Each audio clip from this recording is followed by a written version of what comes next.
Ik ben Eugenie Curiel. Ik ben kinder- en jeugdpsychiater en sinds 2016 werkzaam bij MHC. Ik ben als jongvolwassene vanuit Curaçao in Nederland gaan studeren. Daar heb ik mijn studie geneeskunde gedaan en daarna psychiatrie gestudeerd. Ik wist eigenlijk al van kleins af aan van die richting wil ik op.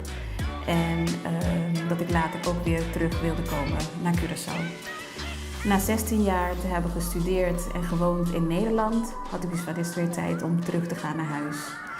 En in mijn zoektocht naar terugkeer naar huis ben ik benaderd door MHC, Mental Health Caribbean, waar ik nu voor werk.